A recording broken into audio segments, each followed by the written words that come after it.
Whatever Happened to Occupy Wall Street? Daniel Greenfield's column for Tuesday, July 3rd, 2012, read by Adam Taxin. Daniel Greenfield's columns can be found at sultankanish.blogspot.com. Here is Whatever Happened to Occupy Wall Street.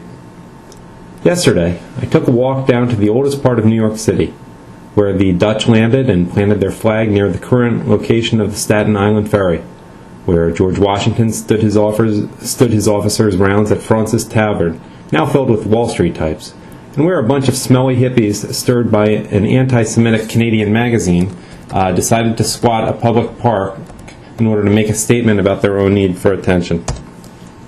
Zuccotti Park has returned to its original function as a place where secretaries, construction workers, and off-duty cops go to eat quick lunches bought from local fast food places or disease-ridden halal mafia food carts. A few plants wave in a breeze that blows between the narrow lanes of the financial district, which is some of the oldest and narrowest streets in the city. An information desk for OWS is the only sign of the occupation, with taped-together cardboard signs denouncing the NYPD and sarcastically informing the Asian and Russian tourists taking snapshots of the under-construction Freedom Tower. And to think these people are the heroes of 9/11. Right. Occupy Wall Street has gone east, one block east. It no longer occupies Wall Street. Instead, it transformed into Occupy Trinity Church. The media, which served as the unofficial PR corps for OWS, is not too enthusiastic about reporting that a movement which they hailed is busy trying to seize land from a historic Episcopalian church that dates back to 1697, in whose cemetery lie several signers of the Declaration of Independence and several delegates to the Continental Congress, not to mention several Revolutionary War generals and a fellow by the name of Alexander Hamilton. Trinity was also an enthusiastic supporter of Occupy Wall Street, providing them with bathrooms and private conference rooms, but turning over Duarte Square was asking too much. After being evicted from Zuccotti Park, the OWS crowd assumed that they could bully Trinity into giving them the land with the, quote, fact of their occupation. Instead, Duarte Square, named after Juan Pablo Duarte, a founder of the Dominican Republic, has become OWS's Waterloo. Despite several attempts to occupy Duarte Square, some of which included at least one Episcopalian bishop, Trinity Church has held firm. After half a year, OWS has made less impact in their battle with Trinity than it did with its battle with Wall Street. When I passed by, the sad remnants of Occupy Trinity Church were down to 3 people, one of them with a plastic bucket designated for the, quote, OWS Laundry Fund, end quote, and another with a sleeping bag marked Occupied, end quote. There were the usual cardboard printed rights about Jesus being an OWS member, rants about the police, and a claim that Trinity Church had been stolen from the Indians and should be given back to them through their representatives at OWS. One sign accused Trinity Church of greedily sitting on $200 million, the actual figure is around $1 billion, while refusing the homeless trustafarians of Occupy Wall Street a small measly strip of land, probably worth near $50 million alone, for their campsite. OWS has blasted Trinity for being aligned with the 1% and spun conspiracy theories about its parish vestry with over $10 billion in real estate assets. The claims are no doubt true and unsurprising given the location. The neighborhood is not much of a residential area, and those who do live there tend to have money. The proposed Ground Zero Mosque was never going to cater to locals, as it conclusively demonstrated at the time. Trinity does. Class warfare attacks on an Episcopalian church never got much traction. Like the attacks on Wall Street, the attacks on Trinity are mostly liberal on liberal violence. Trinity opened its doors to OWS, it just refused to lose control over its own property, with all the accompanying problems with legal squatting, insurance rates, and lawsuits that would follow. But Trinity's 1%ers had no one to blame for their troubles but themselves. They had given OWS every reason to think that they had a blank check. This was a church where, at Trinity's Occupy, a May Day teach-in, the Reverend Dr. James Forbes suggested that OWS was divinely inspired. The Occupy movement is a light from above through the people from below. The Reverend Mark Bozuti Jones, a piece for pastoral care at Trinity, preached on the gospel of Occupy Wall Street, and also used occupation as a metaphor for divinity. Quote, recently I completed a book, The Gospel of Barack Hussein Obama, according to Mark. It is not a political manifesto or propaganda, but a lens for us to see how God occupies humanity in new ways," end quote, the Reverend Bozudi Jones preached in his OWS Gospel Sermon. In the book, Barak says, "Blessed are those who live a preferential love for the poor. Blessed are those who die before their time because they are poor. Woe to those who advocate solving the economic woes by putting burdens on the backs of the poor. They advocate balancing the debt by cutting the social programs and refusing to tax the richest in the country." When you elevate a social protest movement as divinely inspired, endorse occupation as a heavenly tactic, it becomes awkward when you then have to tell them that they can't have your land because it belongs to you and not to them. Trinity had been willing to associate with OWS to give it an air of spiritual activism. In return for all the positive publicity about its church clergy grappling with social issues, it would give them access to meeting rooms and a shot at the toilets. It wouldn't, however, give them Duarte Square. Occupy Wall Street has never gotten over the betrayal, but it's more likely that OWS just smelled an easier target. Willie Sutton said he robbed banks because that's where the money is. Trinity has lots of money and sounded a lot more willing to cater to the community organizers of Zuccotti Park than their neighbors in the financial district were.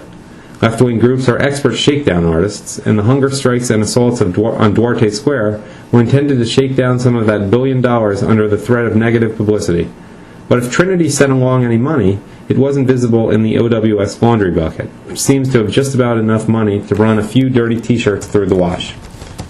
OWS may have also been looking to the future. Wall Street is slowly dribbling out of New York City. What September 11th couldn't do, the Obama economy has.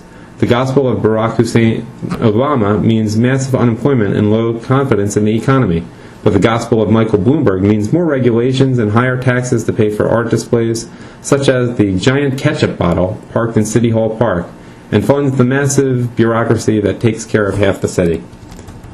There's a crunch coming, and when it comes, Trinity's real estate holdings will be worth a lot less, and Wall Street will have a choice between paying more taxes to, quote, invest in public schools, end quote, not to mention the rest of the public sector unions are heading somewhere else.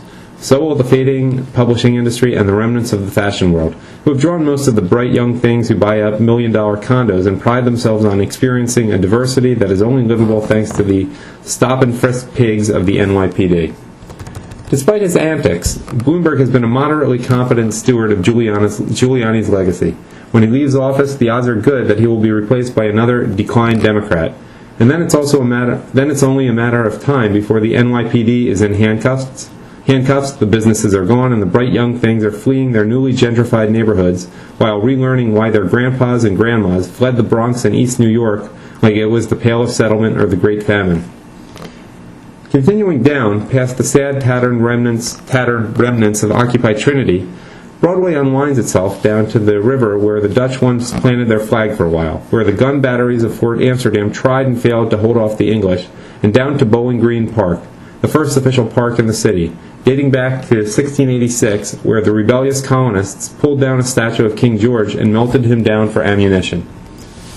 Tourists pose for photos with the Wall Street Bull, which was featured in one of OWS's earliest ads, and has been for sale by the sculptor without anyone to buy it for a quarter of a century.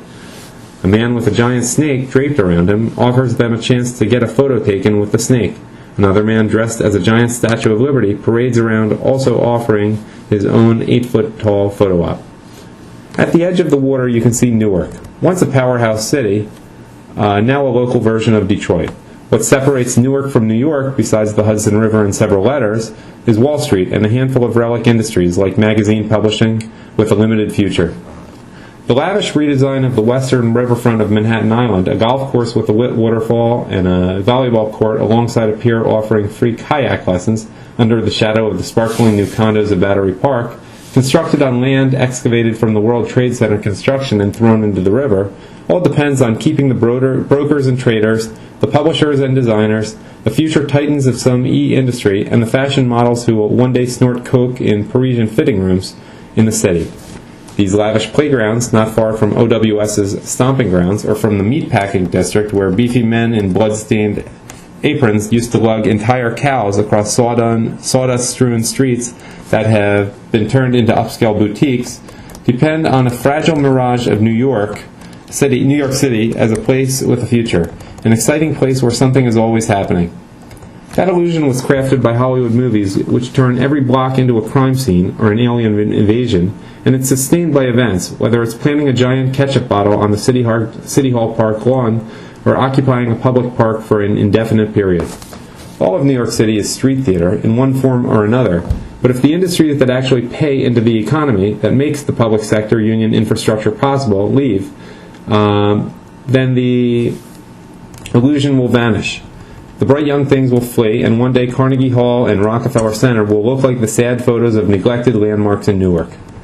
New York City's ruling elite is liberal, but it is a liberalism that is sharply divided between the Trinity pastors, who know just how far the city can dip to the left before it crashes, and Occupy Wall Street, who don't care for those distinctions. Bloomberg's reign depends on that balance, maintaining quality of life while paying fealty to liberal pieties.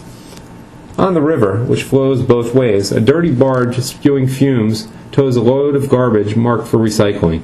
In the distance, the Statue of Liberty, a faint green stick figure, stretches out her hand with the once golden lamp. And a few miles away, on top of an artsy building in the village, a statue of Vladimir Lenin stands on the roof. The statue was imported after the fall of the USSR by a radical professor who was one of the building's investors. The bank has since foreclosed on the building, but Vladimir still stands there, one hand raised toward Wall Street and the Statue of Liberty. The end.